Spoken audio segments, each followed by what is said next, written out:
ازيكم عاملين ايه؟ تسمعوا عن حاجة اسمها ماكرو نيوترينز ومايكرو نيوترينز. لو انتوا بتتابعوا صفحات التغذية هتبصوا تلاقوا مكتوب حاجات ايه، مكتوب يقولك ايه، لا اصل انا بعد الماكرو، اصل انا بهتم بالماكرو، وايه الماكرو وايه المايكرو، الموضوع ملخبط كده. الماكرو الحاجات اللي هي الكبيرة، اللي هي الفود جروبس الكبيرة، مجموعات الاكل الكبيرة اللي هي النشويات والدهون والبروتين، دول اللي بنسميهم الماكروز.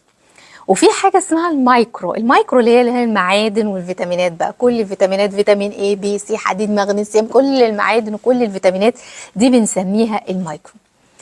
في صفحات لاحظت ان في صفحات المفروض ان هي بتتكلم عن التغذية يعني ما علينا، فيقول لك ايه والماكرو ونهتم بالماكرو ومالناش دعوه بالمايكرو ده خالص.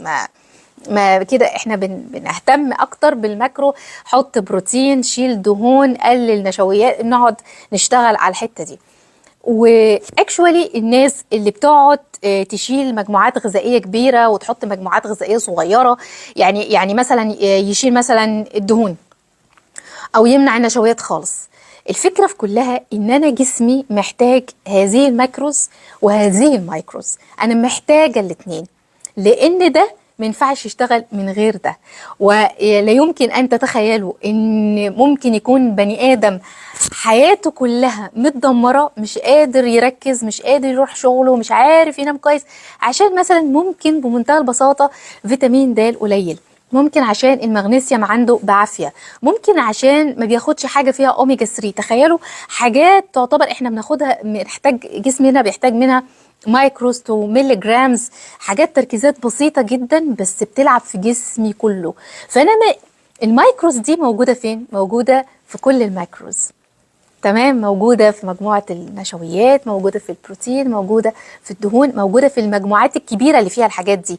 يعني المجموعات الكبيرة اللي فيها هذه الماكروز يتخللها المايكروز. فأنا لما بشيل حاجة من الحاجات دي المايكروز عندي بتختل، ولما تختل عندي صحتي كلها بتتأثر، حتى وظيفة هذه الماكروز ما بتأديش وظيفتها بالصورة الكاملة اللي احنا عايزينها. سبحان الله، كل حاجة فيها حاجة وفيها كمان اللي بيخدموا عليها. يعني كل حاجة بتشتغل لما ناكلها، يعني فاكهة معينة أنا هاكلها فمعاها الحاجات التانية اللي هتساعد على امتصاص الحاجات اللي أنا عايزاها. متخيلين؟ عشان كده يقول لك انت خد فيتامينات زي ما تاخد، ودايما تركيزات الفيتامينات دايما بتبقى تركيزات عاليه، اعلى بكتير من احتياجنا حقيقي الطبيعي اللي احنا محتاجينه بناخده من الاكل. ليه؟ عشان هم لسه ما اكتشفوش كل الحاجات اللي بتشتغل عشان الفيتامينز دي تشتغل كويس، عشان المعادن دي تمتص كويس وتأدي كمان وظيفتها كويس.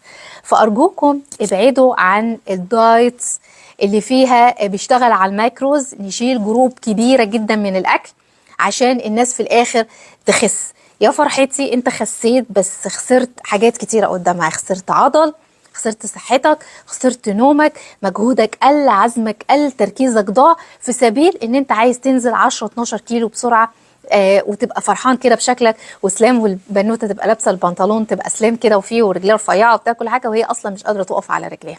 فخلي بالكم عشان في سم في العسل في هذه الجروبات. اشوفكم على خير، باي باي.